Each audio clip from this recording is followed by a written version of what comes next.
வணக்கம். நாம் இன்று கண்ணன் குசேலன் நட்பு பற்றி காண்போம். ஸ்ரீமத் பாகவதத்தை எழுதிய வியாச மகரிஷி தன் மகன் சுகதேவருக்கு அதை உபதேசித்தார். சுகதேவர் மூலம் பாகவதம் வெளி உலகிற்கு எடுத்துச் செல்லப்பட்டது.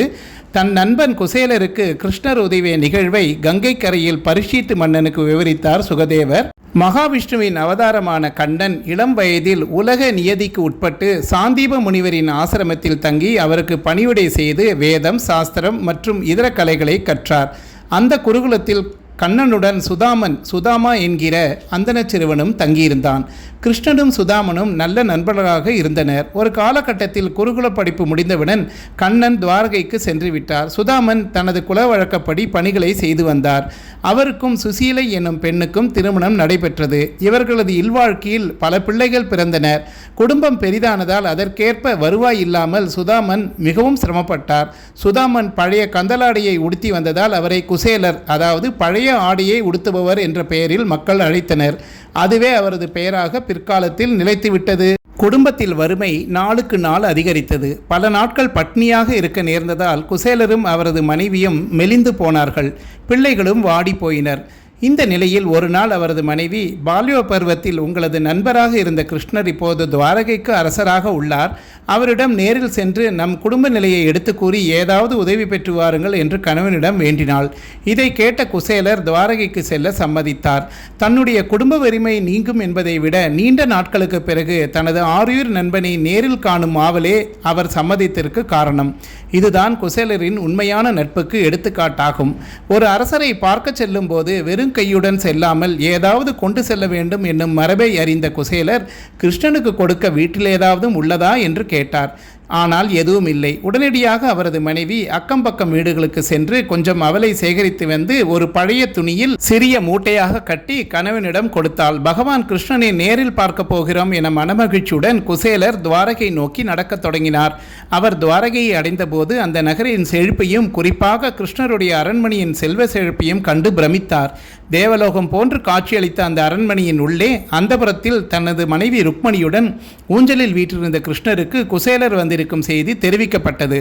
அதை கேட்டதும் கண்ணன் குசேலரை வரவேற்க துள்ளி குதித்து அரண்மனையின் பிரதான வாயிலுக்கு ஓடி வந்தார்.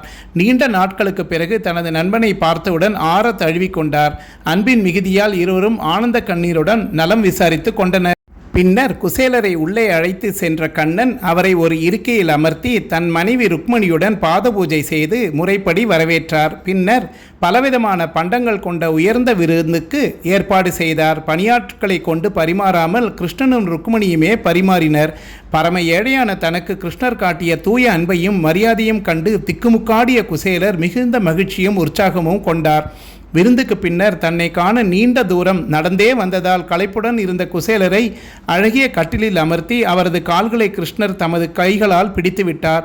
குருகுல வாழ்க்கை சம்பவங்களை இருவரும் நினைவு கூர்ந்து மகிழ்ந்தனர். இப்படி மகிழ்ச்சியாக இருக்கும் தருணத்தில் கிருஷ்ணன் தன் நண்பனிடம் எனக்காக என்ன கொண்டு வந்தாய் என உரிமையுடன் கேட்டார்.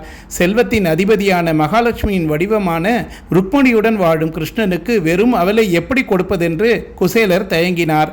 அதை உணர்ந்த கிருஷ்ணர் குசேலரின் இடுப்பில் தொங்கிய சிறிய துணி மூட்டையை தானே எடுத்து அதில் அவில் ஒரு படி எடுத்து மகிழ்ச்சியுடன் உண்டார்.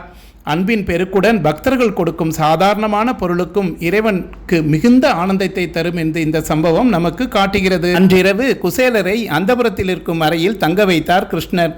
தான் துவாரகைக்கு வந்த நோக்கத்தை மறந்து கிருஷ்ணனின் அன்பையே நினைத்த வண்ணம் அன்று இரவை கழித்தார் குசேலர். மறுநாள் கிருஷ்ணனிடம் விடைபெற்று செல்லும்போது கூட மனைவி சொல்லிய செய்தியை தெரிவிக்கவில்லை. கிருஷ்ணனை கண்ட மனநிறைவுடன் ஊருக்கு திரும்பினார். நடந்தே தன் ஊரை அடைந்த குசேலருக்கு அங்கு ஒரு ஆச்சரியம் காத்திருந்தது. தனது குடிசை இருந்த இடத்தில் ஒரு பெரிய மாளிகை இருப்பதை கண்டு வியந்தார். சில பணியாட்கள் அவரை மிகுந்த மரியாதையுடன் வரவேற்று உள்ளே அழைத்து சென்றனர். மாளிகைக்குள் அவரது மனைவி, பிள்ளைகளெல்லாம் புதிய பட்டாடை அணிந்து பலவிதமான அணிகலன்கள் பூண்டு மிகுந்த மகிழ்ச்சியுடன் காணப்பட்டனர். தான் எதுவும் கேட்காமலேயே தனது நண்பனான இறைவன் தனக்கு இத்தகைய பேருதவி செய்ததை நினைத்து ஆனந்த கண்ணீர் விட்டார். அவரது மாளிகையால் பொன்னும் பொருளும் குவிந்திருந்ததால் குசேலர் மட்டும் ஆடம்பரத்தை நாடாமல் செல்வ பற்றற்று பழைய நிலையிலே இருந்து எப்போதும் கிருஷ்ணனின் நினைவாக இருந்தார். தூய நட்புக்கு இலக்கணமாக கிருஷ்ணனும் குசேலரும் விளங்கினர்.